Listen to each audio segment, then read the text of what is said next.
Assalamu alaikum and welcome to another episode of Mindful Meeting Podcast. I'm your host, King Abdu. Today we are going to lace things up differently because we're not going to only talk about legacy, but we're going to actually step into the legacy.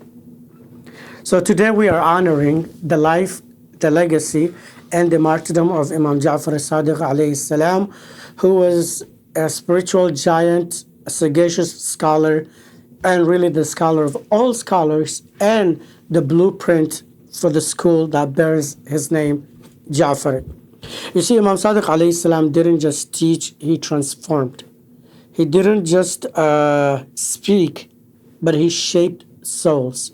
So today or tonight rather, we remember his martyrdom, but not through mourning only, at least, but through mindful meaning. But here's how things get different today for this episode. Instead of playing my typical role of leading the conversation as always, today I'll actually be the one guiding it and somewhat moderating this conversation. Today I'm joined by two powerful voices. On one side, you already know Brother Muhammad Hani, who continues to drop gems for us on this podcast, as it's become second nature for him at this point. Today he's not here only to preach, but to navigate this conversation for us with sincerity and clarity, inshallah ta'ala. And for the first time, joining this podcast is our beloved and dearest cousin, Abdu, who is bravely walking the tight ropes between two schools of thought.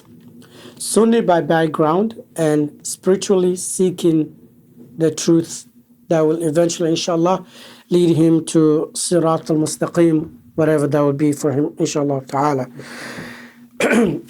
So today, what that means is we are going to wrestle with questions, we are going to challenge assumptions, and maybe, just maybe, we might even sit in on an uncomfortable silence. And that's okay, because that's what Imam Ja'far would have wanted us to do. Not to blindly follow, but to boldly seek and search for the truth without any fears. So whether you are here because of skepticism or certainty, just know this: you're always welcome at Mindful Meeting Podcast. So with that said, go ahead and grab your cup of coffee or tea. You already know me. Somali tea is my cup of tea. And then we'll go ahead and get started, okay? Before we do that, Brother Muhammad Hani, if you could honor us by making a short, small dua for all the Muslimin around the Muslim globe. There's a special dua, especially that's fit with today's occasion and what the discussion here is at the Mindful Meeting podcast. This dua is narrated to us from Jabir bin Abdullah al-Ansari, one of the most esteemed companions of Rasulullah, from Fatima al-Zahra alayhi salam. And a part of the hadith says, Ya Ali, walladhi ba'athani bilhaqq nabiyya, by the right of the one who has appointed me as a prophet, wastafani bil-risalati najiyya, and who has chosen me a salvation for mankind. ما ذكر خبرنا هذا في محفل من محافل أهل الأرض. Whenever there's anyone who mentions this, وفيه جمع من شيعتنا ومحبينا, and this gathering has our followers and the people who love us within it. And this is the dua, وَفِيهِ مَحْمُومٌ إِلَّا وَفَرَّجَ اللَّهُ حَمَّا. If there is anyone who is grieved, Allah will remove his grief. وفيه ولا مغموم إلا وكشف الله غمه. And if anyone is in distress, may Allah remove his distress.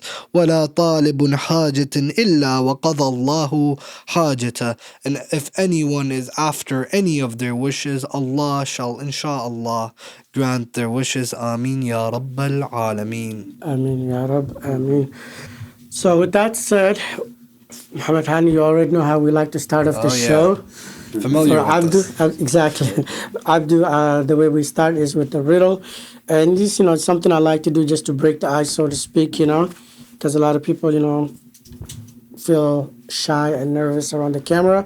So with that said, Here's the riddle for this episode. I'm going to give you a clue to make it easy for you guys. I usually like to make the riddles revolve around the topic. Okay. And that's the only clue I give today. Okay? So here we go.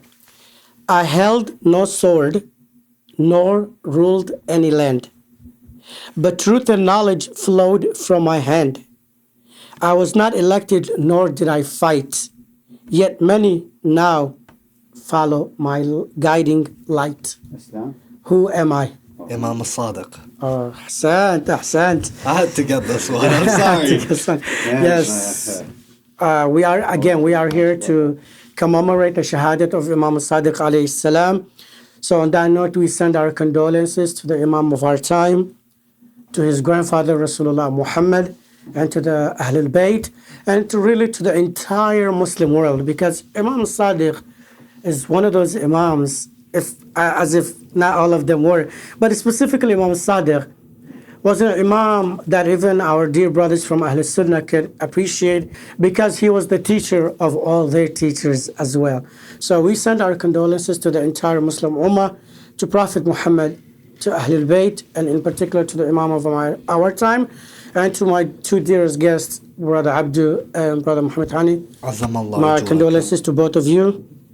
But today, we're not going to honor Imam al-Sadiq by talking about his biography. Instead, as I mentioned today, I'm going to take a back seat and just kind of moderate this conversation, because our dear brother Abdu, as I said, Sunni by background, and he has some questions about the Shia madhab, and Muhammad Hani has graciously agreed to to answer those questions, inshallah, for us with sincerity and clarity.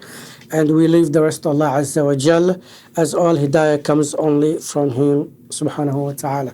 So with that said, I'm going to leave the floor to you guys, but I would like to set some sort of foundation, like a background to you.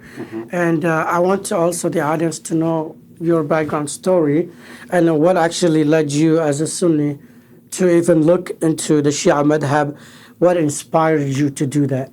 Growing up, I lived in a majority Sunni household, and slowly but surely, my brother, my sister, my mother, they converted to Shiaism. They did their own research, and they just came to their understanding that Shiaism is the true path. So, growing up in that environment, I was exposed to all the Shia traditions, everything you guys have to say about it, what Sunnis have to say about it. And I just wanted to, find out the truth for myself. And that's what led me to the path I'm on right now. I'm just trying to seek out the truth for myself, do my own research. I really love that line. I'm trying to seek out the truth for myself.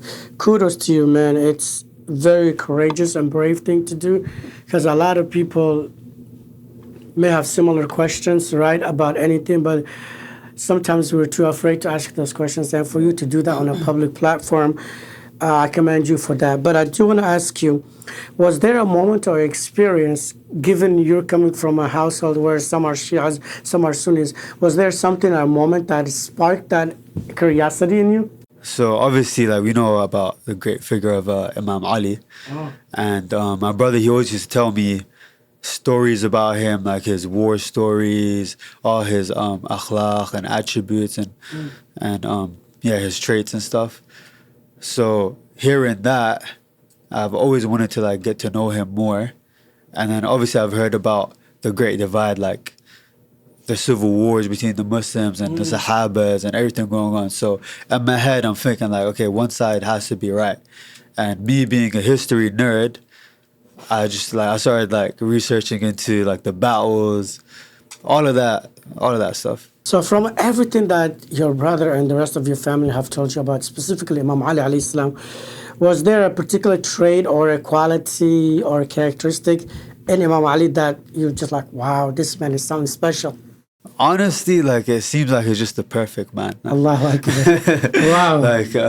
Wow. You look at the battles, he's the most fierce warrior. Yeah. And then you look at him, his kindness, his respect, where he carries himself, in all categories, he's just shining bright. So, One of my Yeah. teachers said something along that point. He said, Imam Ali, the master of all contradictions. Ha! You The don't see that in master. any other person. No one can master all contradictions.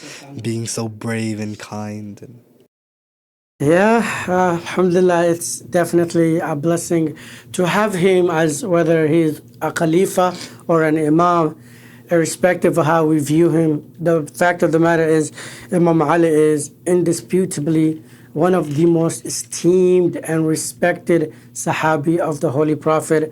And whether you're a Sunni or Shia, it doesn't matter. Everyone agrees to this point. So on that note, let's go ahead and get started. I'm gonna go ahead and take a back seat. I might have some follow-up questions for Muhammad Hani as well as Abdu, depending on how where the conversation is headed. But other than that, I'll just go ahead and listen and learn from the two of you. With that said, Abdu, Muhammad Hani is all yours. Go ahead and pick on Awesome. his brains. Yeah, so I've been doing a lot of research into the whole topic from both sides, and one of the things that I'm having a hard time accepting is the concept of like imama and why there even needs to be a divinely appointed imam. So if you could shed some light onto that, and. yeah, Bismillah ar-Rahman ar-Rahim. Firstly, عظم الله أجورنا وأجوركم. My condolences to everyone on the martyrdom of Imam al-Sadiq. Imama is generally a concept that we see, whether you're Sunni or Shia, we all accept the Quran, and one of the greatest sources of our guidance is the Quran. In the Holy Quran, there have been several instances where Allah subhanahu wa ta'ala talks about a guide or a guidely figure, right? For example, when He's talking about Rasulullah sallallahu alayhi wa alihi wasallam, Allah subhanahu wa ta'ala calls him a hadi, a guide. The prophets, their mission was to guide people, to guide individuals, right? And one of the Quranic principles that is established in the Quran is the principle of وَلِكُلِّ قَوْمٍ had, and every nation will have a guide. So fundamentally speaking, Imama is just that. Imama is fulfilling that necessity for someone to be able to move the nation towards a direction. I understand that, but I mean, like, don't the prophets or like when you quote that verse, I'm pretty sure like some Sunnis they attribute that to the prophets, like they were sent as guides to all the nations, and if the message of Islam was complete, then why do we even need an imam in the first place? The prophet already, he completed the mission. That is correct. Rasulullah sallallahu alaihi wasallam gave us all the ahkam that we needed, gave us all the things that were needed for us to follow the religion on path. But alongside that, he also mentioned and made sure that people knew that there was a need for you to reference back to the Ahlul Bayt. Or he said, I'm leaving behind two weighty things. This is in Sahih Muslim. In the chapter of the virtues of the companions, he says, I'm leaving behind two weighty things. One is the book of Allah and one is my progeny. And if you hold on to these things, you will never lose your path, right?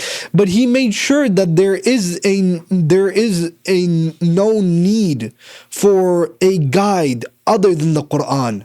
Why? Because yes, the Quran is there. Yes, the companions, the Sahaba at the time of Rasulullah saw that Rasulullah prayed a certain way and they would pray that way. Or Rasulullah fasted a certain way and they would fast that way. Rasulullah did Hajj a certain way and they would do Hajj that way.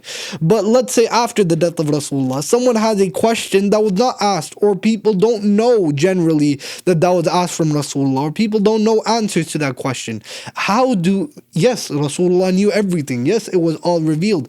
But how does any ordinary individual of the time after Rasulullah sallallahu alaihi wasallam authenticate that information? Or let's say there is a changing political circumstance within the community. Who do people go to?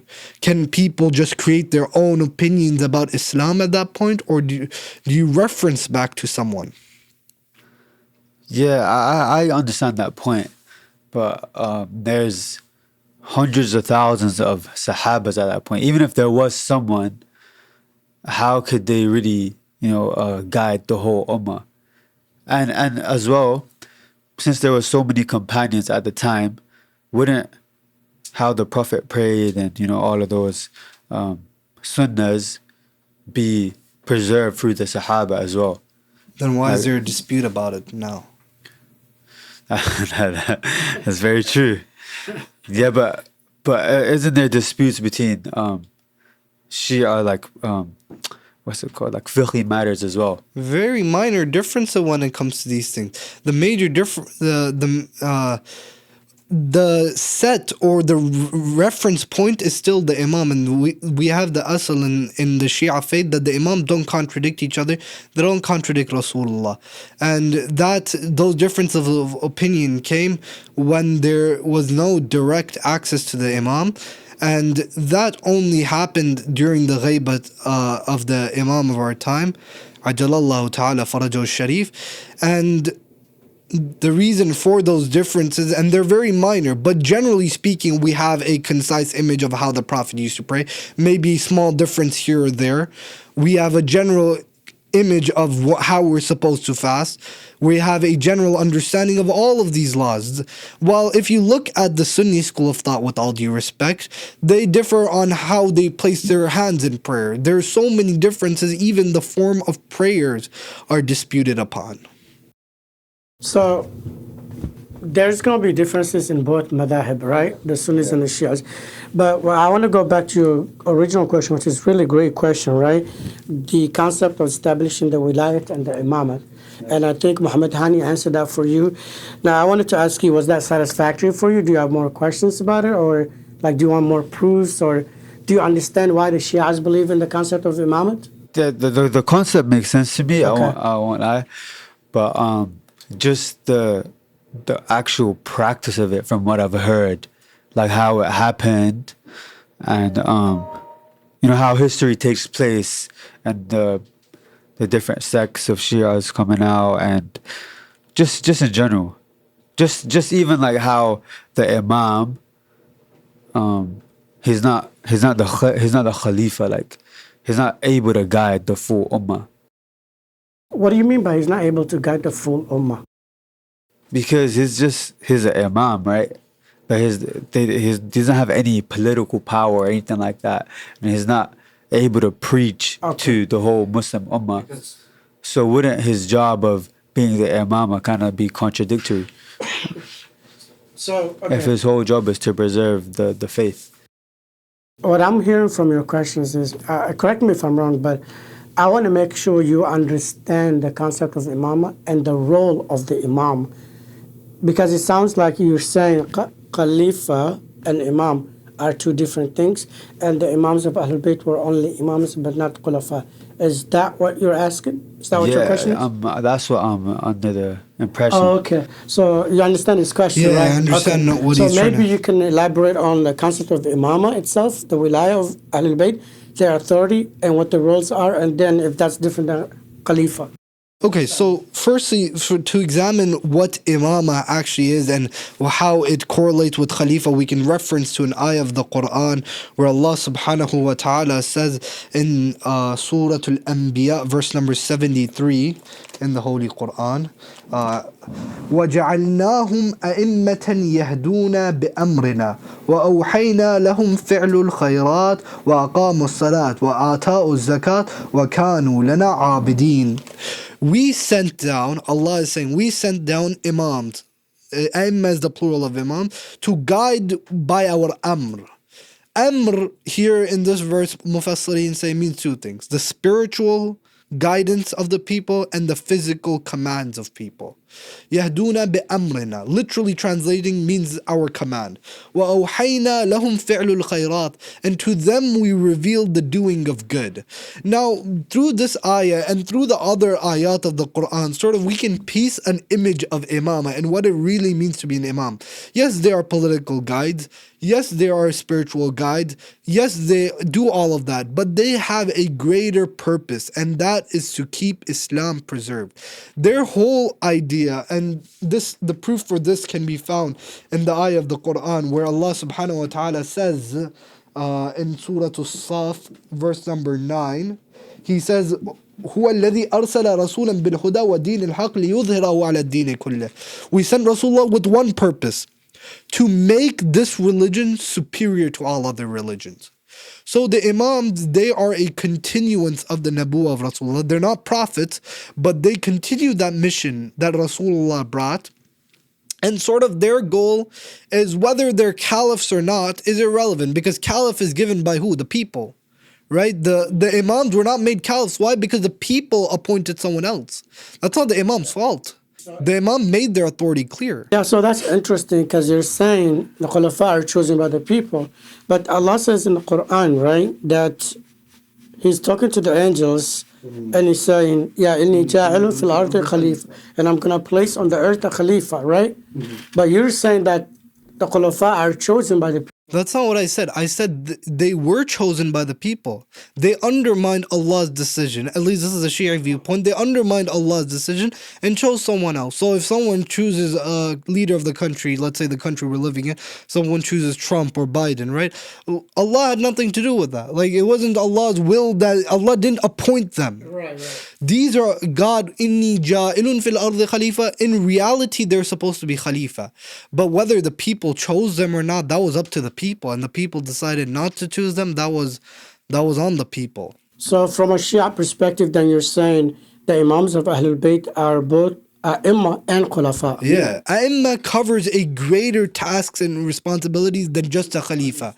But it includes the position of the Khilafah. Khulafa. Rightfully Okay. so, they were supposed to be. Okay, does that make sense? Do you understand that? Yeah, but so he's talking about a different type of Khalifa, not the actual political figures. That's what you're talking about, right? We believe that they are political figures, but they weren't given their political rights Oh, okay, I see what you're saying. by the people. Yeah. So there were, what he's saying is they should have been Yeah, the they should have, Khulafa. yeah. But the people didn't actually elect yes, yes. them. Yeah. Right? But then Yeah, that doesn't really. I don't know. It's kind How of. do I you- feel like it's kind of wordplay.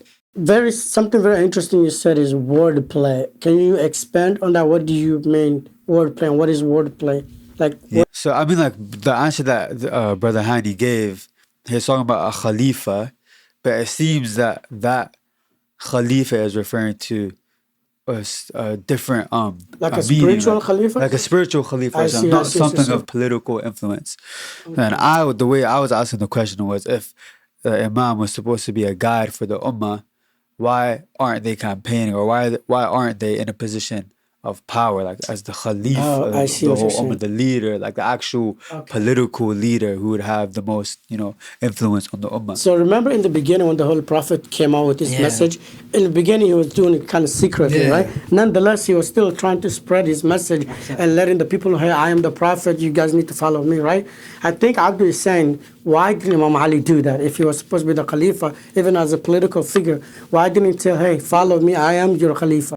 Not necessarily just Imam Ali. Like I know Oh, even all the Imams, right? even like some of the later Imams, like they didn't even Yeah. try to. But the first one is Imam Ali, right? And that's when the whole thing started. Someone actually came and asked Imam al-Sadiq this question. Okay. And salawatullahi wa salamu alayhi, and since we're commemorating the istishhad of Imam al-Sadiq, someone came and asked Imam al-Sadiq, Ya ibn Rasulullah, we have so many Shias ready to fight for you.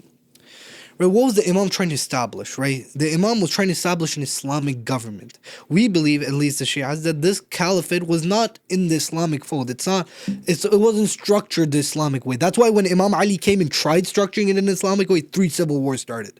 Because no one liked it. Right? So what is the Imam looking for? The Imam is looking to establish that government. لِيُظْهِرَهُ عَلَى الدِّينِ كُلِّهِ, to make that religion... Was the civil wars really started because of that, or is it just those other people wanted power for themselves? Like, was Why it did, really why did to do people with? like Zubayr leave Imam Ali? Because they were upset about the way Imam Ali was governing, with justice, with equality. And these few individuals who wanted power in the community, they started whispering in the ears of other companions to put them against Imam Ali alayhi salam. But that's an irrelevant side point, right? The main point being here is that there were multiple civil wars during his time because people weren't happy with the way he was governing, right? Because his governance, or like... Of course, people were in search of power, but more than that, the way the 3 caliphs did it initially was they had made people habituated the people to getting extra benefits based off of their tribe, their clan, this type of unfair treatment, right? This wasn't an Islamic system. So someone came and asked Imam So then you al-Sadiq. could say that the people didn't like that because Uthman was assassinated. So that shows that the people themselves weren't happy with the way that he was leading. And that's why they went to Imam Ali and wanted to elect him. But when they saw the Islamic government in motion, that's when it was sort of like, oh, we'll have to lose all these extra benefits we were getting back then. But I want to kind of answer the question before there's any sub point. So someone came and asked Imam al-Sadiq salawatullahi wa salamu alayhi, Ibn Rasulullah, we have like 3,000 people at your service. We can have this revolution, this huge thing. And he was like, he told the companion, go sit in this. Back then they used to have these furnaces, right? Go sit in this burning furnace. And it was like, Yabna Rasulullah, O son of Rasulullah, are you trying to kill me? What am I supposed to do? Like, you expect me to go sit in there? Like, common sense dictates that I don't go sit in there. But then Imam al-Sadiq told, and he was like, okay, go sit in there. He insisted. The companion wouldn't. Then he told one of his servants, go sit in there. That servant went, obeyed, sat in there. He said, if I had 5 people like this, I would revolt. That servant came out, nothing harmed him, nothing, no bruise, no burning furnace, nothing harmed him. But the point being here was the people of the time were habituated to a system that was not Islamic. They wanted a system of comfort, of this, of prosperity. Convenience. Yeah. Exactly. Building an Islamic system. Rasulullah for 13 years when he was in Mecca, there was no level of convenience or comfort that he had. He was constant. That system to be rebuilt, the system of Rasulullah required people to get out of their comfort zones, which people weren't necessarily ready for. And even if the Imams tried, because they had the superior wisdom, their whole thing is, look, we're not going to do something until we have the green light from Allah to establish the system, make sure that it is a system that will be successful in establishing Islam as the Quran promises. لِيُظْهِرَهُ عَلَى الدِّينِ كُلِّهِ. It'll be the most superior system. Okay, but what I'm having a hard time understanding is you have the Khalifas, right? Yeah. That are spreading this fake version of Islam or whatever. And they're the majority. Like, this is what's being spread to the other people who are first being exposed to Islam or being exposed to this version of Islam. This is the majority was spreading around. And if the Imam's job is literally to preserve the religion, it's like you're kind of like letting everyone else go down the wrong path, and then you have a small group of followers who are the rightly guided ones, or like, you know, they're following the real Islam. Who said that the Imams weren't trying to bring everyone towards this pathway? Who said the Imams weren't preaching this way of religion? If you look at any of the sermons of the Imam, any of the lectures of the Imams, they were trying to do this. They had a strategic method of doing this. They weren't irrational or unlogical in the way they would do this. They had carefully planned it that way.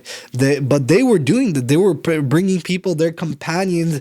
We have examples of Hisham bin Hakim, one of the students of Imam al-Sadiq, who would go and debate with people and bring them towards this religion. They were attracting people, would come to them for knowledge. And Umar ibn Khattab would come and ask Imam Ali questions about the religion when he was confused. People would come to the Imams because they still recognized them as authorities of knowledge. Despite all the corruption that had happened, they still recognized them as authorities of knowledge and knowledgeable people. So they would still come to them and they would still help and progress the Islamic thought.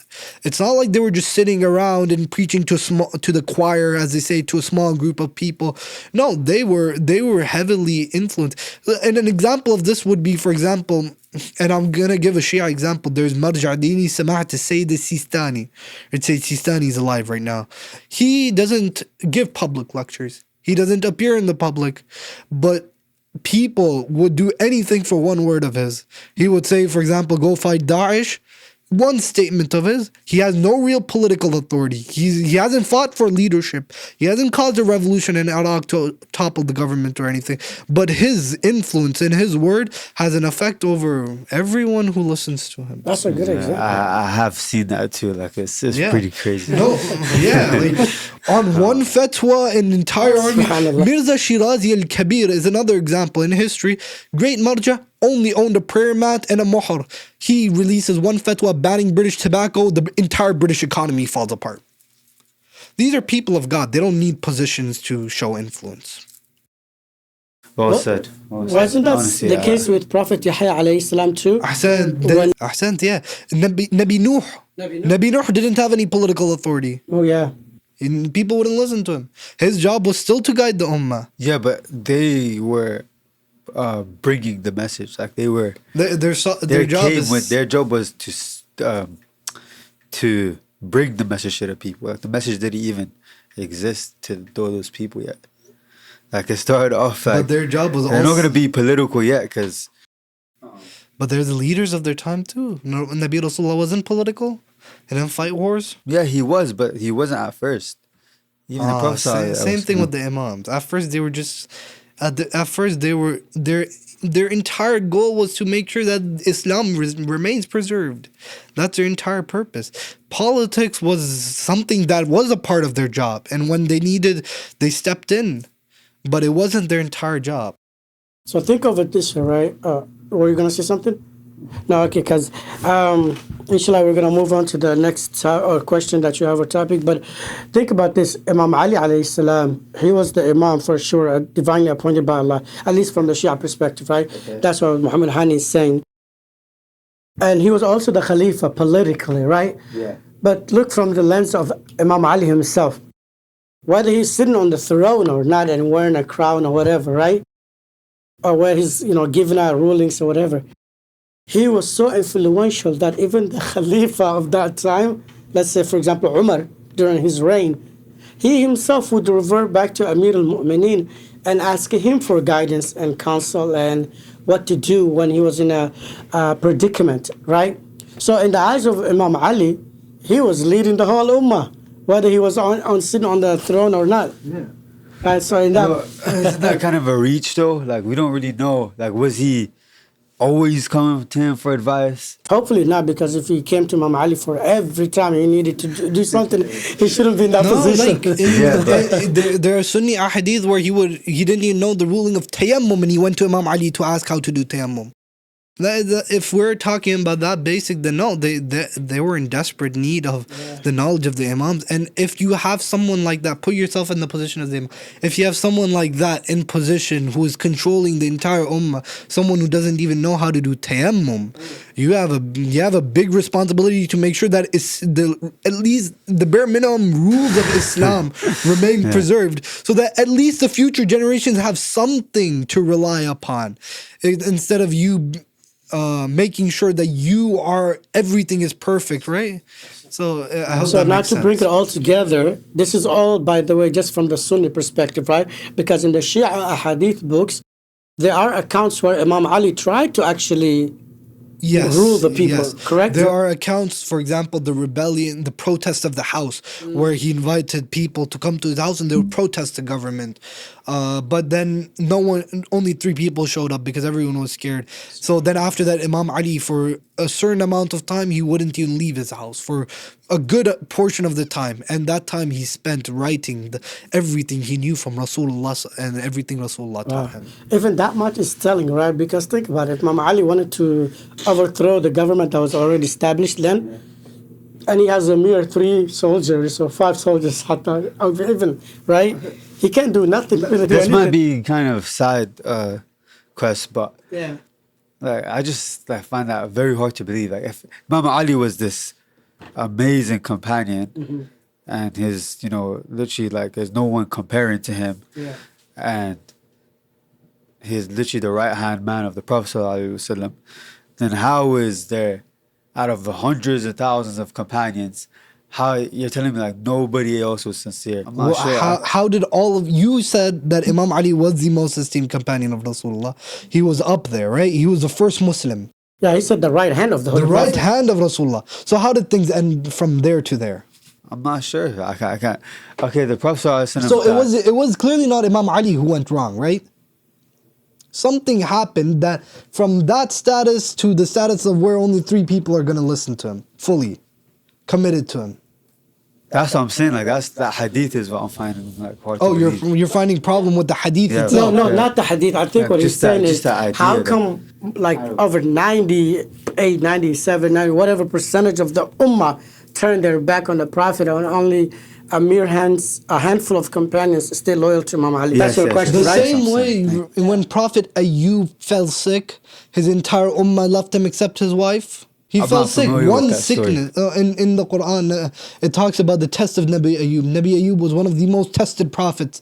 For sure. He had a sizable ummah population that believed in him, but he fell sick, so sick that he had some disease growing on his skin, right? And because of that, people thought Allah was punishing him, and they left him.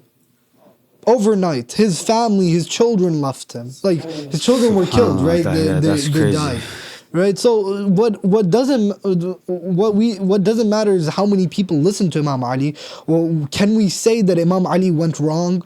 Can we say what happened? And that's why I ask you that. No, I wasn't blaming Imam Ali or anything at all. Like I was just Same saying thing with that- Nabi. I was saying like it's just very hard to believe that out of the 100,000 companions, there was literally only 3 people left. That's all I was trying to say. I wasn't trying to put fault on Imam Ali. Of course, or and anything. I don't say that, but like, why would only like we want to examine, right? If that hadith is, let's say we accept that hadith, right? Why would only 3 people remain with Imam Ali? And this is evident, right? Why did Imam Ali go quiet all of a sudden? He was very vocal during the time of Rasulullah, during the last days of Rasulullah. Then all of a sudden, 3 days after the death of Rasulullah, he goes quiet. He's no longer seen in the political spectrum. What happened between that time? Why was there a threat on the door of Sayyidah Fatima? In Bukhari, Umar ibn Khattab says, I had 3 regrets. One of those regrets was that I threatened to burn the door of Fatima. Whether he burnt it or not, that's disputed.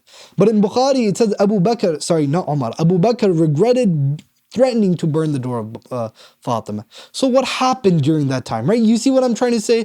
It's not just about a matter of simplicity where we can say, oh, Imam Ali was this huge companion, then he fell. Another example that I want to give actually to corresponding to the example of Nabi Ayub was Nabi Musa. And this is a more common example. Bani Israel, 10 days. Nabi Musa stayed 10 days extra on the mountain and they started worshipping a cow. All of them. That is, All of them. And you know honestly, what's- I have no words for that. Like, how you know you're what's living with crazy? the Prophet. Like, how is that physically possible? And the crazy part is Nabi Musa leaves them for extra 10 days, but they still have another prophet with them. Harun Nabi was Harun is there still With there. them. With them. And they A still prophet turn of their God. backs, all of them.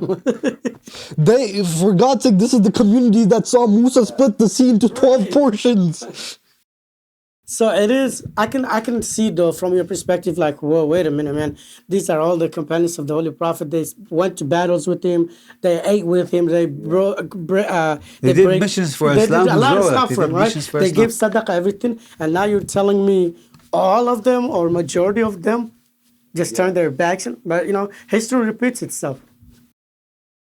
And it's not the case. Well, khair, I'll answer that when inshallah necessary. Yeah, so does that answer your question? Yeah, this is a long side question, but yeah, definitely about that part. Well, this yeah. is all for you, man. Ask any question you want. Okay, another question I have is about how do you know who the actual imams are? Okay, let's say we established the concept of imama, but how do we know who the divine, the appointed imams are? Specifically Imam Ali, or we're talking generally now with all the With Imams? Imam Ali, like I've obviously heard Okay. of Ghadir and all the evidences for him, but let's say the other ones. Even like Imam Hassan, Imam Hussein, like it's not too hard to accept that. But after that, it's kind of like it kind of gets like murky a little bit for me. There is a hadith in Bukhari that I want to actually pull up. It's got all the books. Get prepared.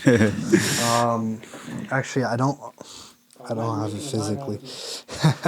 No, astaghfirullah. There is so firstly, to look at the chain of, firstly, to establish this, you have to establish that the word of the Imam is the word of the Prophet. Right, as the word of Allah subhanahu wa ta'ala. And the way we can do this is firstly by looking at what the Quran has to say about Imama. Allah subhanahu wa ta'ala says in Surah Al-Ma'idah, verse number 55, إِنَّمَا وَلِيُّكُمُ اللَّهُ ورسوله والذين آمنوا والذين يقيمون الصلاة ويؤتون الزكاة وهم راكعون. The wali of yours is Allah, your guardian is Allah and His Prophet, and those who believe, those who pray salah and give charity while bowing down humbly. Right? Now, how do we know this is referring to the Imams? Well, there are many sources. In fact, it's mutawatir amongst the Sunnis. I did some of my research. There's a tafsir by the name of Tafsir Ibn Hatim that has 3 different narrations that point to this being Imam Ali alayhi salam. Right? This person who's bowing down and giving charity while bowing down. Here are the ahadith, and the references will be on the screen. Tafsir Ibn Hatim. Over here, Ibn Hatim, an esteemed Sunni scholar. He said, So no, Imam Ali is the only one who's known. now let's establish this chain, right? Let's establish this chain.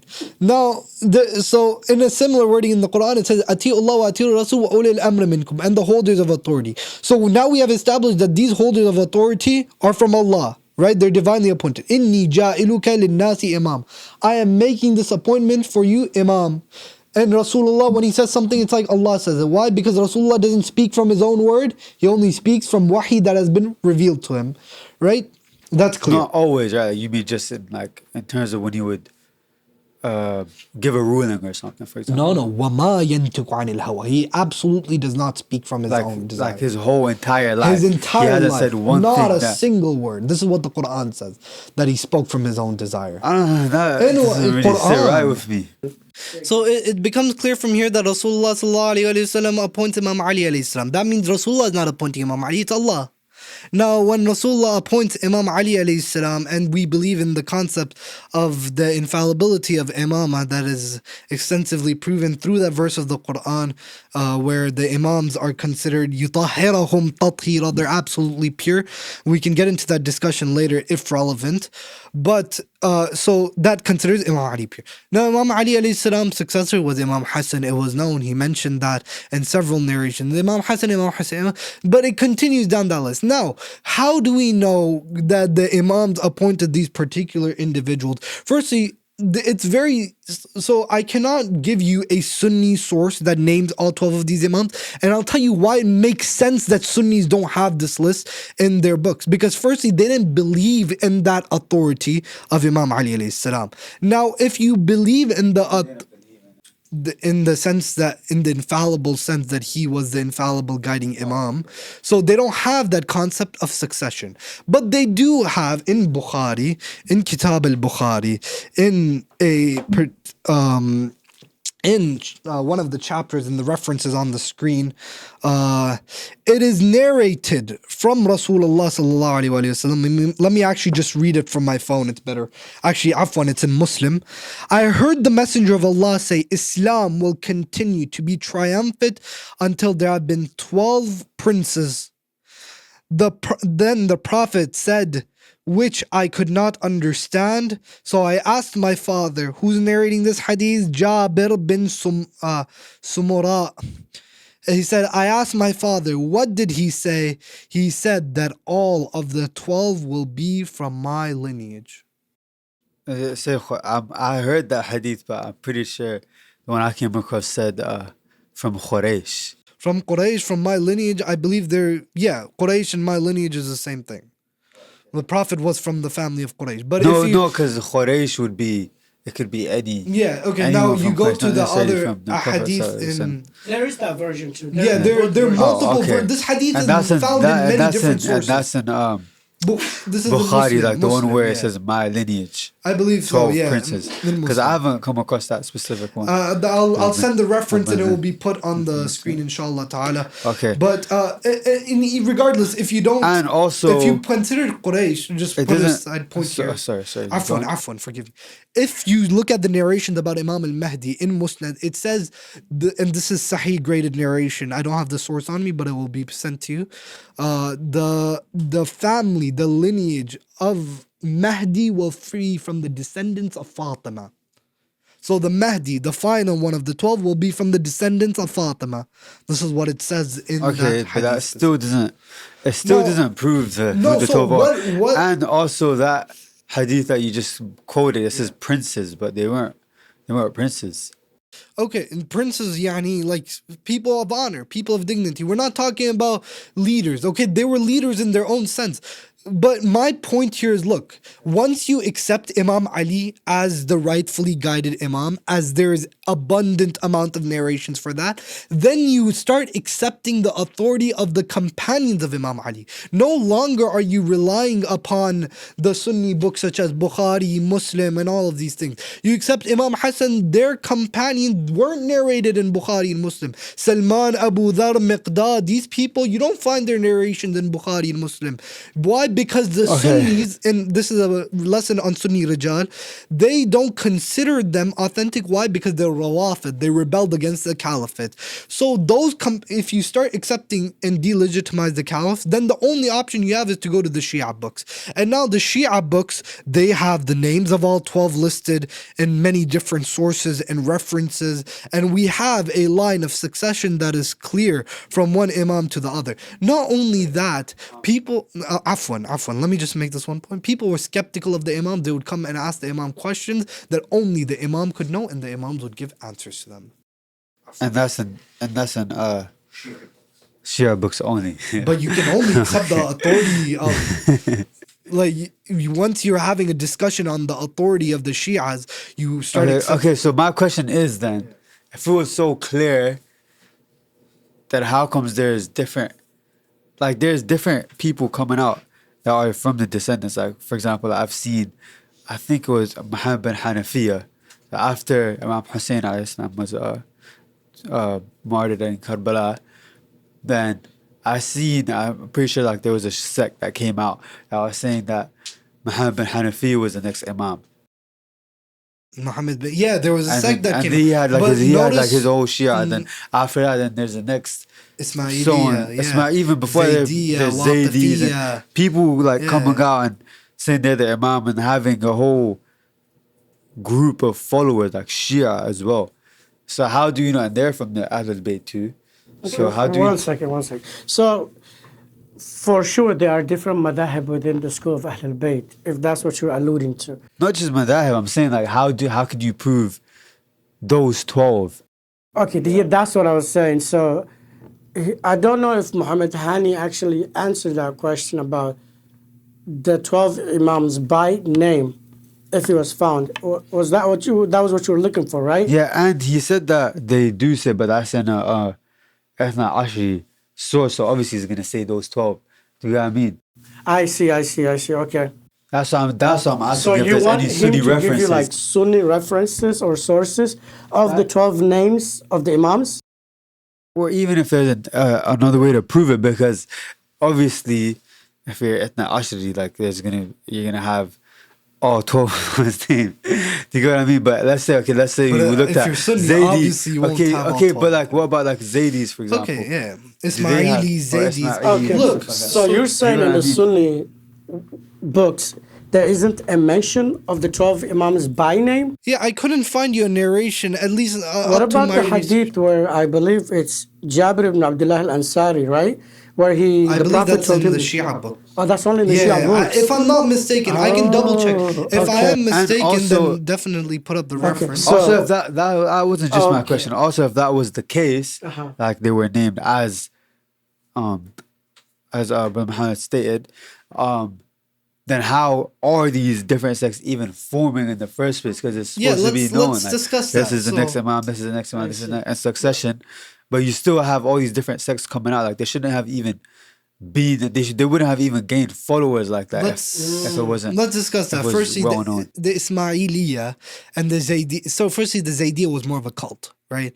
It was something that had begun because as a reaction to the Shias being oppressed. The people who rejected Imam al-Sajjad and believed in Muhammad al-Hanafiya, they also started off because of that particular reason, because they didn't accept the authority. Why? Because the way the things weren't going their way. Ismailiyya, again, the same reason. Now look at all of these madhahib. Firstly, the ones that even survived. Let's look at that. Firstly, because there's a promise that we have that the true Islam will survive till the end of times. Let's look at the ones that are alive today. Out of the madhahib that are alive today, which one of them fulfilled majority of the conditions? Because we're not saying every single practice till the minor dot of every Shia is correct, right? We're not saying that, because there's a difference of opinion amongst the Shias too, right? Now let's look at which madhab, the greater madhab of these schools of thought, are in most accordance to what the Quran has said and what we have mutawatir from Rasulullah and what we can establish throughout books. Because if we're very skeptical, then we might as well cancel all the Sunni books and the Shia books and just rely on the Quran, right? But we have to base something off of it. So narrations that are common, well known, and narrations that are great. Which one of these? The Ismailiyya, not at all. They don't even pray, they don't fast, they don't have this concept, or some of them may fast, some of them don't. But they're saying look at their the right leadership. sex. I know. But look at the leadership of those individual people. Do they meet the criteria of pious leaders and imams? And based off of that, based off of the seerah that we have available from these individuals, whether it is the current imam, because the promise is that the true Islam will continue to live on. The Ahlul Bayt will continue to live on, as Hadith Thaqalain says, until they meet Rasulullah at the pond of Kawthar, right? The madhab of Ahlul Bayt. Now, which one of these madhahib are true? Do the Zaydis have an imam today? I don't think so. Do the Ismailis have a pious imam today that people can say that this person is God-fearing and a pious individual? No. Their imam is, with all due respects, a joke, right?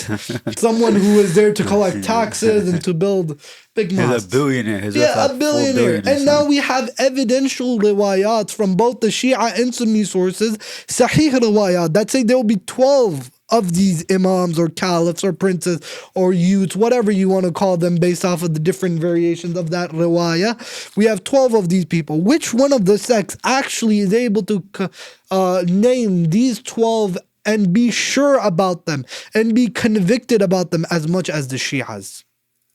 Yeah, I can see. Okay, the Shias are obviously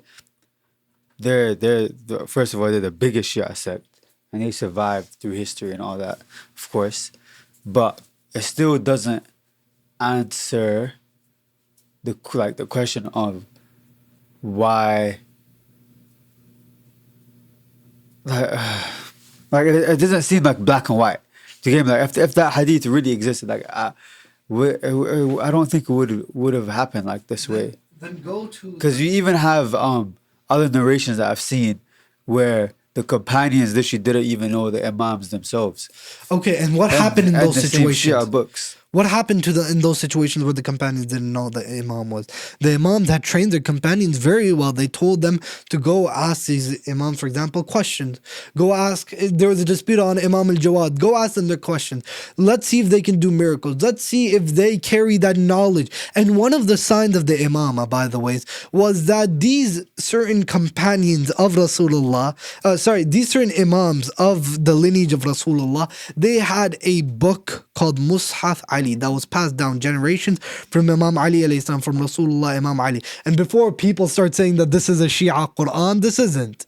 This was a tafsir of the Quran that Imam Ali wrote. And why wasn't it published? Because books that were published back then were being added to, where things were being done. So imagine if the Imam published a book and there was a book written with the name of the Imam, right? So they had this book, they had this knowledge, they had knowledge that people couldn't answer. they had that wisdom, and when people would ask them about it, they were able to perform miracles. They were able to provide that sustenance and guidance. And not only that, companions, trusted companions of the Imams were told, for example, when the next Imam was born, that this would be the Imam. They saw the signs of Imama in them, and these all conclusively made them believe in that Imam. So there are multiple accounts of this. We're not talking about one person saying, oh, this is the Imam, and everyone believing in them. No.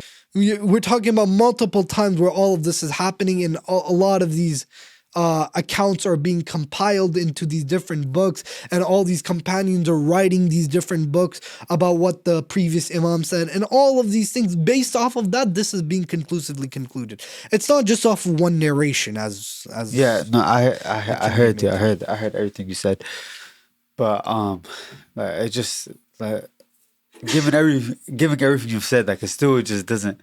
Okay, sit then why? that Let right me with ask me. you. If like, why are they telling them to look for these signs when they already know their names? Like, okay, Muhammad al-Baqir will be born. You don't need to tell them, this person will have the Mus'haf of Ali, or that will was be told? this way, whatnot. Because they already know, okay, Muhammad al-Baqir will be the next Imam.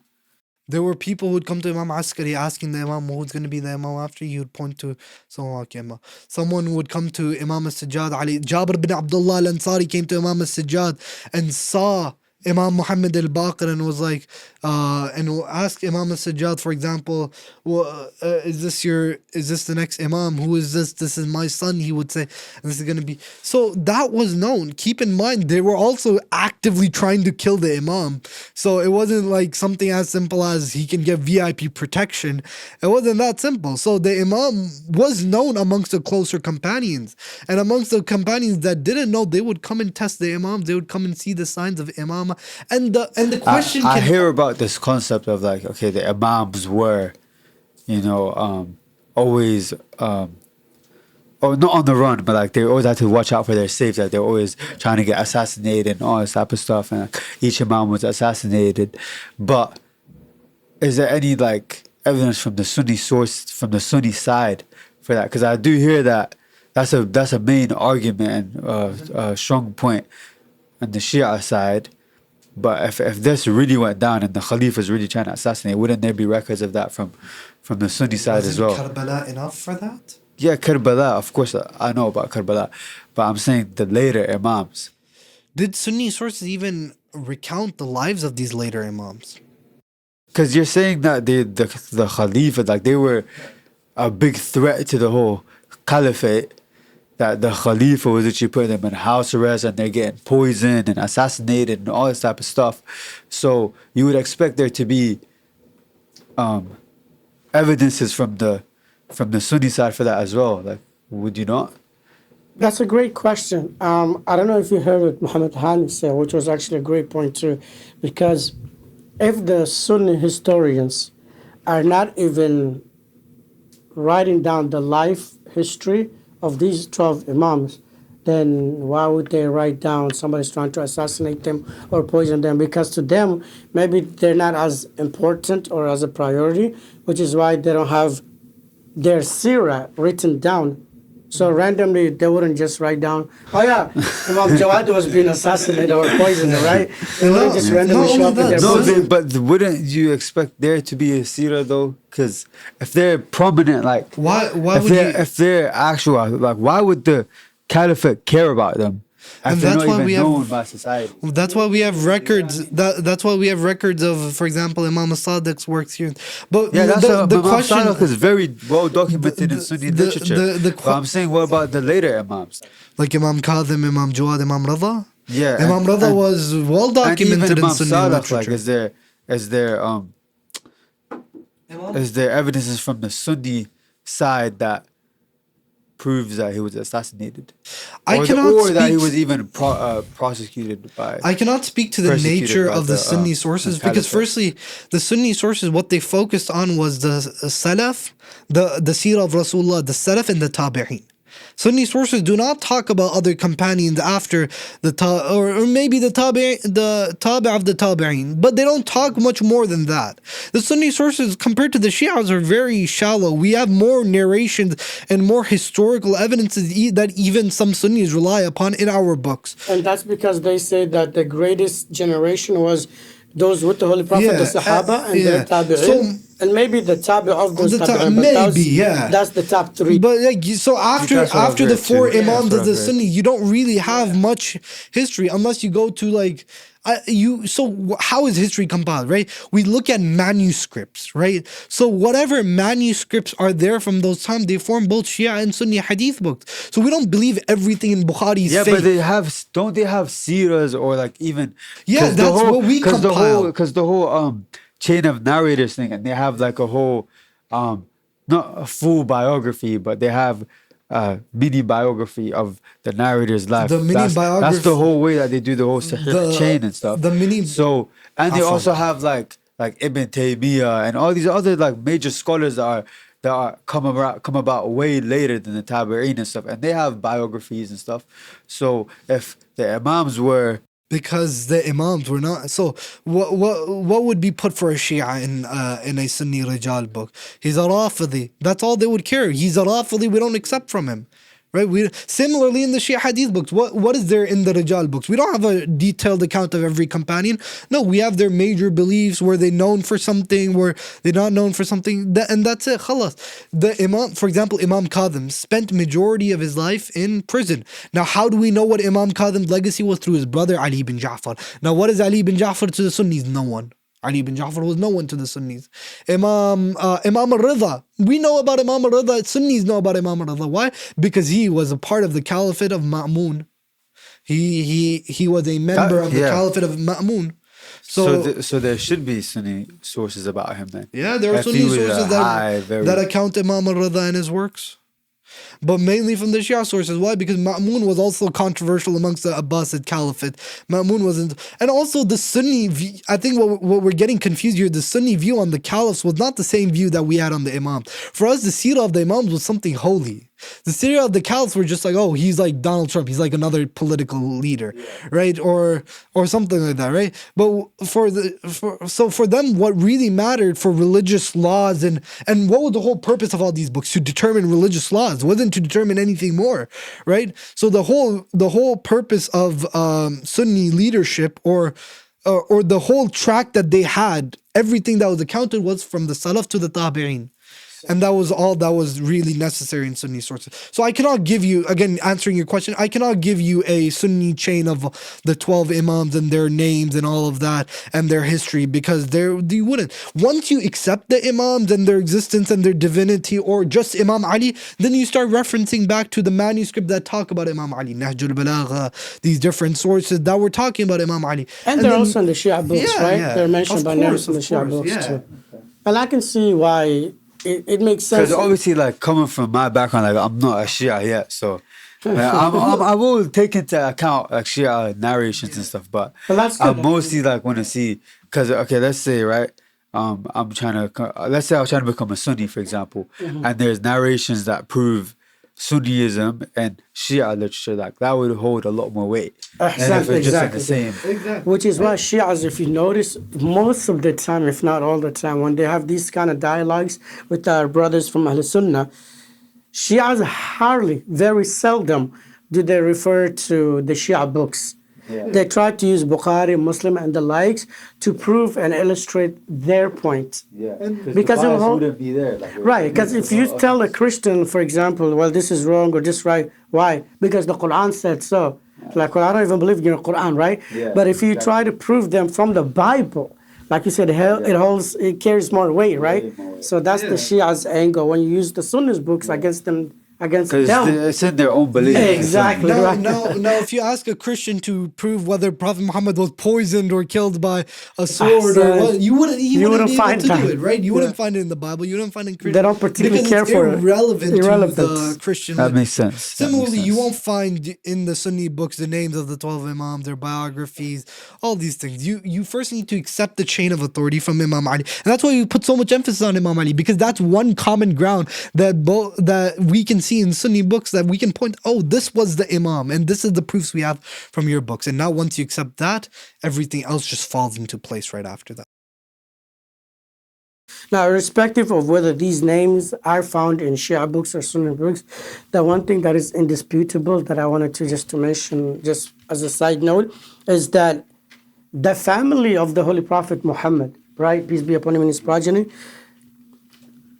are a group of people that without sending salam and salawat upon them, no Muslim's prayer is accepted. Right? That's very true. Even in the That's Sunni very world, true. however you pray, Yeah. you say, Yeah, Allahumma salli ala Muhammad Muhammad wa ali Muhammad. Yeah. Right? There's no mention of any other group in that dua. In the salah, and salah is actually considered the pillar of the religion, right? So whoever these Ahlul Bayt are, whatever their names are, and whichever books it's found, they're for sure in the prayer, right? That we pray 5 times a day. Ahsan. Yeah, That's a great point. Obviously, That's a great yeah. point. And there was a narration in Bukhari actually that Rasulullah every morning, in Tirmidhi, and that Rasulullah every morning for 6 months would go to the house of Fatima and say, As-salah, as-salah, ya Ahl Bayt al-Nabuwa. It's time for salah, it's time for salah, oh Ahl Bayt al-Nabuwa. And that just shows the importance Rasulullah really gave. This group is mentioned in the Quran, this group is mentioned in several hadith. People would go ask the Salaf and the Tabi'een, who are the Ahl al-Bayt? Are the wives included in the Ahl al-Bayt? Who are we supposed to follow? Are the wives included? Why did they have so much emphasis on these particular Ahlul Bayt? Why did the Tabi'een and the Salaf in many narrations, mutawatir, ask the Ibn Abbas, who were the Ahlul Bayt? This might be very off topic, but I'm just realizing, because we say salawat on Prophet Muhammad sallallahu alaihi wasallam. We also say on Prophet Ibrahim alayhi salam, and his family too. And I was just curious, like, are his family, because we know like his lineage and stuff, like were all his children very special? Yeah. Are you referring to Prophet Muhammad or Ibrahim? Yes. Nabi Ishaq and Ismail, they were the direct children of Ibrahim. Did he have and more? both of them had Nabuwa in their family. And something special about both of them that the Shias believe, the Sunnis don't actually believe in this, is that their entire lineage was monotheistic. From the lineage of Ibrahim to Rasulullah, there was no one who believed in kufr. No shirk. No shirk at all. Subhanallah. And similarly, from the lineage of Ishaq, there was no one who did shirk in that lineage up until Isa alayhi salam. No one did shirk. So we can talk about this Eye-opener. Hours. Right, for hours on end. But we are getting close to our allotted time here. Before we conclude, I wanted to make sure, firstly, that all of your questions were addressed to your satisfaction. If not, we're more than happy to accommodate you and do a part 2 of this I think we conversation. But we can decide that later. But I just wanted to make sure that, and I'm sure you're still going to have some lingering questions, you know? Yeah, I still have a lot of questions. Absolutely, and rightfully so. I don't expect anything different. But with all of that said, before we conclude, do you have any lasting questions about this concept of imamate and wilaya? The reason why I'm asking is this is so fundamental to the Shia madhab. So honestly, this episode wouldn't be complete without asking this question. Okay. So honestly, the main thing that's been itching me, and it's literally does the Tawf, basically the whole concept of ghaiba and did the Tawf Imam even exist? Like, from what I've heard, I'll say like what I've heard from my side, which was the Sunni side. Honestly, it was just this YouTube video I watched. I have no clue if this guy's like, hiding the truth or whatnot. But he was basically saying that the 12th Imam was born in secret, and it was just a specific companion who knew about this. And then Imam al-Asri passed away, and then after Imam al-Asri passed away, the Shias were, they were confused, like who's going to be the next Imam and stuff. And then this companion comes on and says, oh yeah, he had a secret child, his Muhammad al-Mahdi. And then they're leading the funeral prayer, and then Imam Mahdi alayhi salam, he just pops up just for that, tells them only the Imam can lead the prayer, and then he leads the prayer, and then he just disappears again, and he goes into ghaiba. Okay. So your question is, what is the ghaiba, or what are you asking? So my question is two questions. Like, did he even exist? First of all, like a kid, like from my perspective, it kind of sounds like that companion could just be making it all up. Okay. Because after he was the one that was supposedly in contact with him as well. Okay. Yeah. So that's one of my questions. Did he even exist? And if he did exist, and he's in ghaiba, like what's the point of that? If the imams are literally here to guide the people and answer any question that they have, what's the point of him being in ghaiba? Like, how does that serve? Bro, before Muhammad Han answered this question, because that's such a beautiful question. Me, as someone who claims to be a Shia, is one of the topics I struggle with myself. Because just like the way you said it, because to me, my understanding, my perception of an imam is someone who is there to guide the ummah, right? So if you are in hiding, then what is what are your you doing? purpose? What's What's your the role? point of that? Right? I get it. So you understand that perspective, right? Because even if as a Shia, I guess I have a similar question for you. What's the answer? Answer that both Sunnis and Shias can accept. Okay. And then I'll give you an answer that probably only Shias will take a look at and accept, but I'll give you both. Okay. Firstly is from the hadith of Rasulullah, right? Firstly, ayah of the Quran, وَلِكُلِّ قَوْمٍ هَادٍ. Every nation has a guide, right? وَلِكُلِّ قَوْمٍ هَادٍ. Every nation has someone there to guide them. Right, Allah doesn't leave the earth without someone who is able to guide.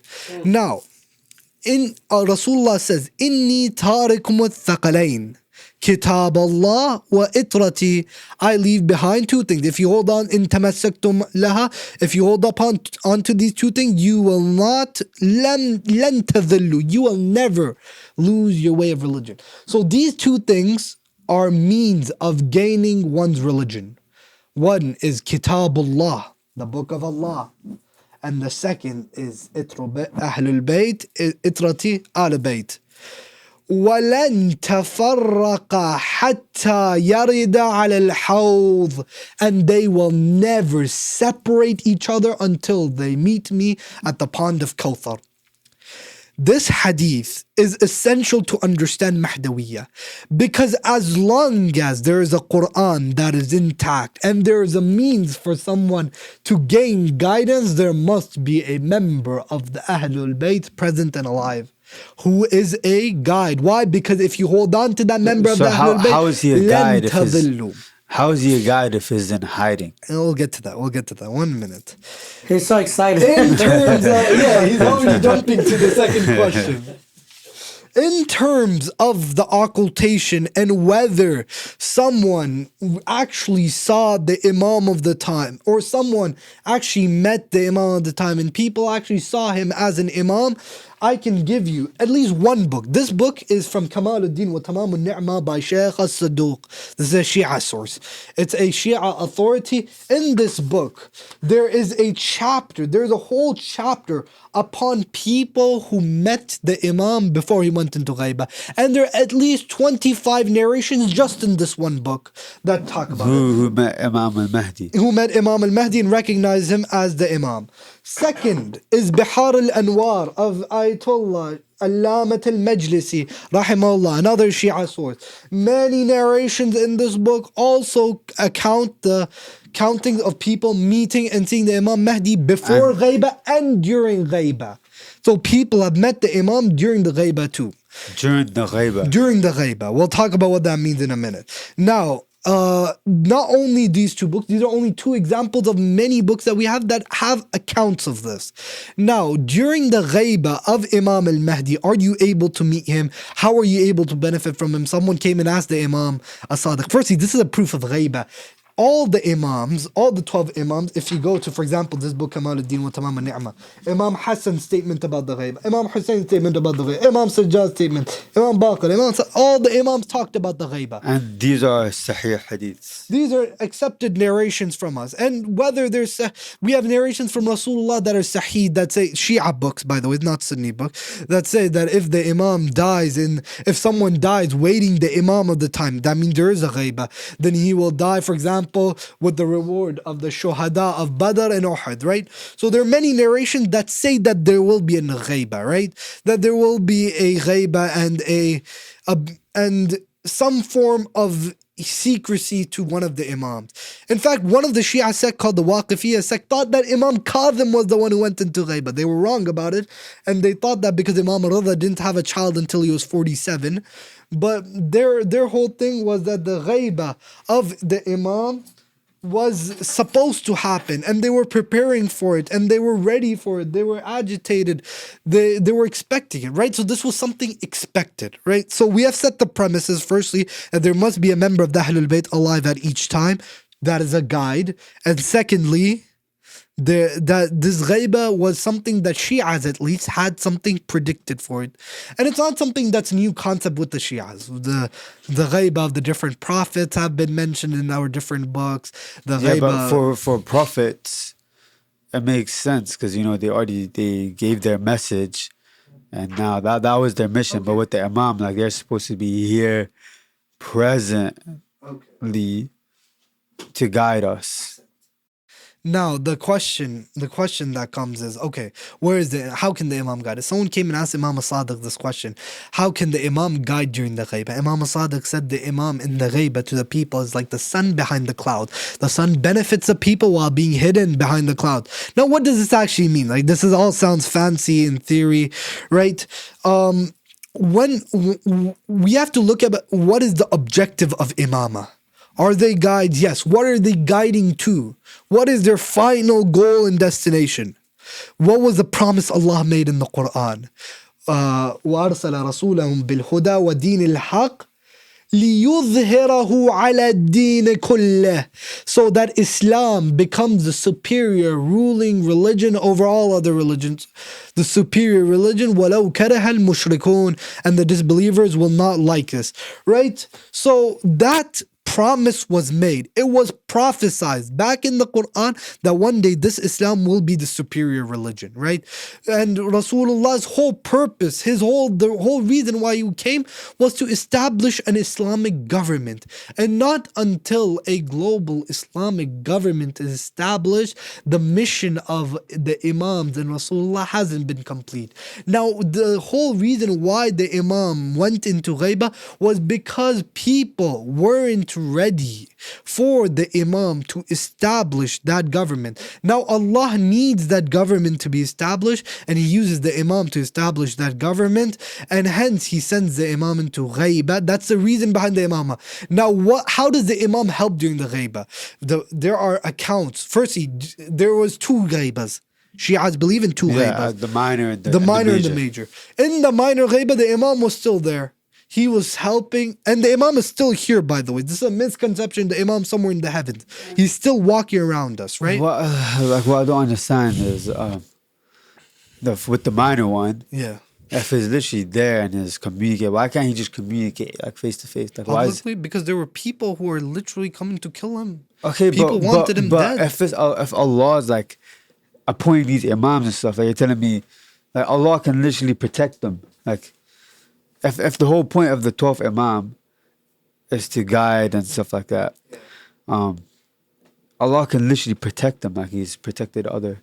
Yeah, that's a great question, other right? people Because before. even the Holy Prophet, That's Quraysh were trying to kill him, right? They had 40 tribes elected amongst themselves trying to kill the Holy Prophet, and then Allah protected him. Imam Ali sleeps in his bed, so why couldn't Imam Mahdi be the same, right? Now, we're not only talking about the Imam going to Ghaiba because he needed protection. That's not the only reason why. That's what I was trying to get into, right? The Imam's Ghaiba is something greater than just people being. Allah is trying to get the people ready for that mission of the Imam. What is one thing that is needed for that mission to occur?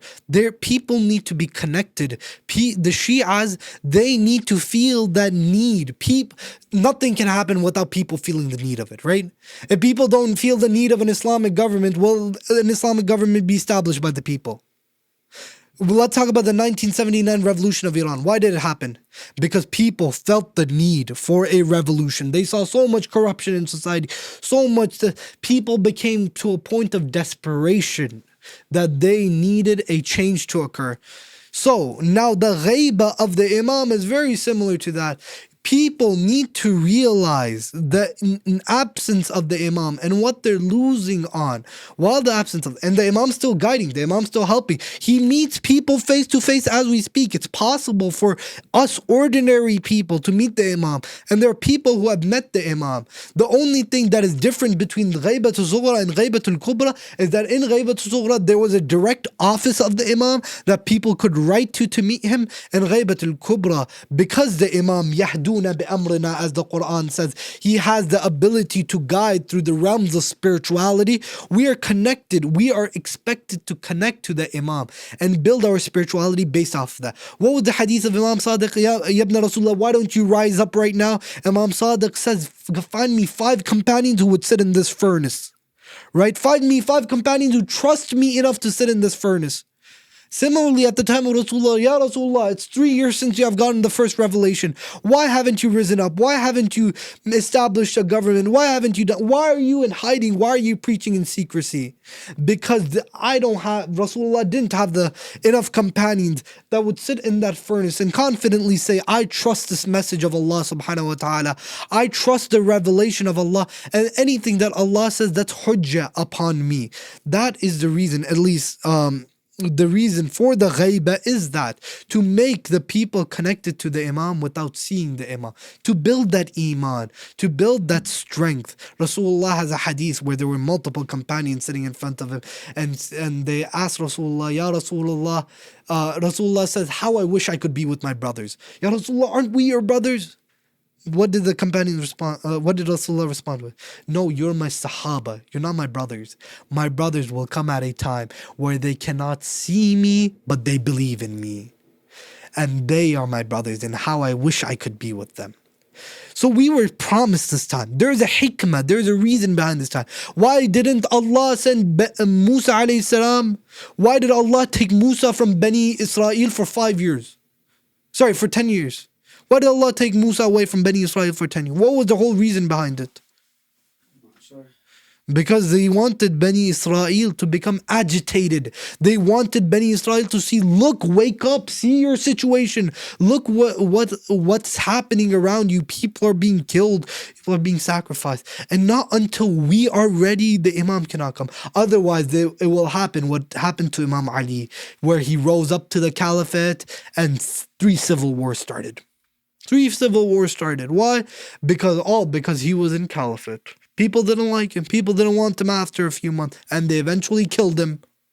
Same thing with Imam Hassan. Imam Hassan rose up. He got an army. People say, oh, he made a peace treaty. No, he fought. He had an army ready to fight. But why didn't he go into the battlefield? Because people weren't ready. People started retreating. Why don't you just sign a peace treaty? Why do you need to?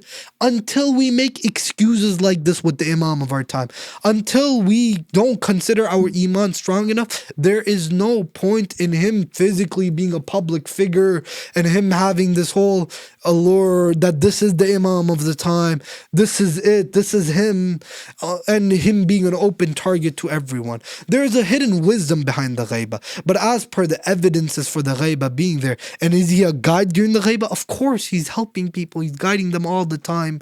There are people who have witnessed him, there are people who have seen him, there are people who have experienced the Imam of our time. There are accounts of him. What do you think? Yeah, that was a satisfactory answer. You sure? Yeah. You're not just saying that to end this episode, are you? Maybe I am. We'll never know.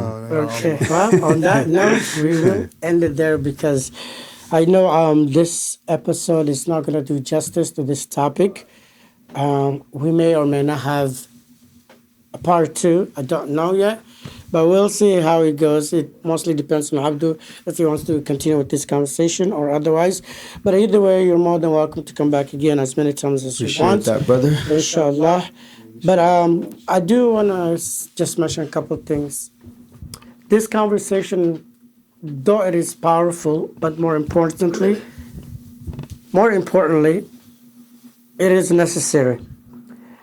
I don't think these types of conversations should be approached with the mindset of winning a debate or winning proving someone wrong. That was certainly not the motive or the intention for this episode. Thank you so much for your insight, for taking the time again to answer the questions. And Abdul, thank you so much, bro. I'm so proud of you.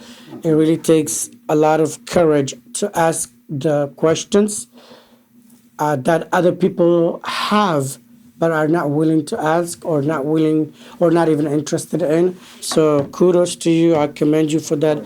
That to me is really strength. And I pray to Allah that He guides all of us to His path, inshallah ta'ala. And I just want to say one thing as well. Oh, go ahead. Just a little feedback. Sure.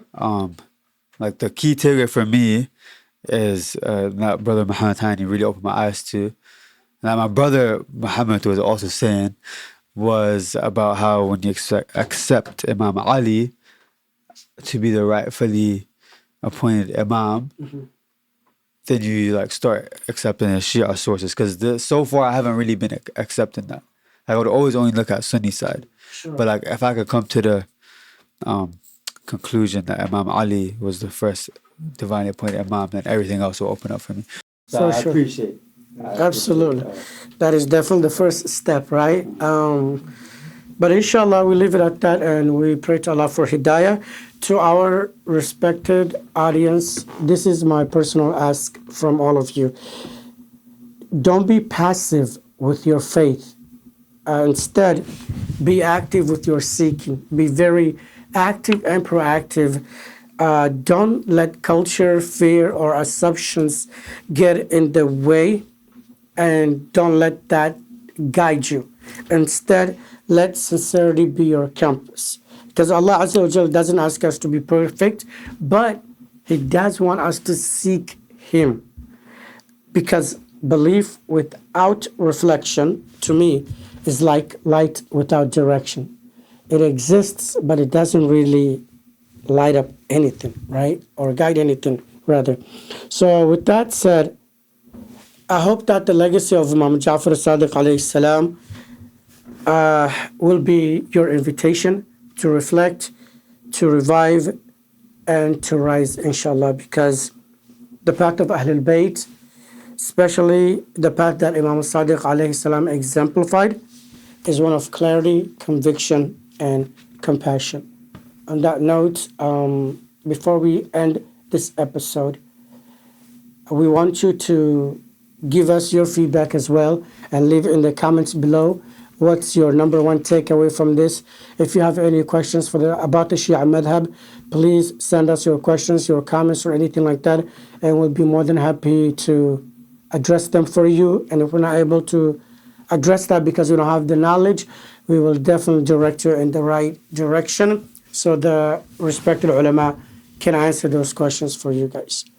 I hope this was beneficial and insightful episode for all of you. And if you did find it as such, please share it with your circle of friends and continue the conversation on our social media platforms. And we hope to see you next time. Before we end, you guys already know, Muhammad Hani knows how we end the show. Abdu, I have one more question for you, separate from the topic, in about 30 seconds. What is your message to humanity? Kind of put me on the spot right there. Yes, sir. Yes, sir. Okay, my message to humanity. I don't want to say something corny. Say whatever, speak from your heart. Okay. Message to humanity. Always be kind. Always seek the truth, even when it's harsh or you don't want to face it. Treat people how you want to be treated, um, and chase your goals and ambitions as well. That's Same to very love. important. Muhammad, Hani, what's your message to humanity in about 30 seconds?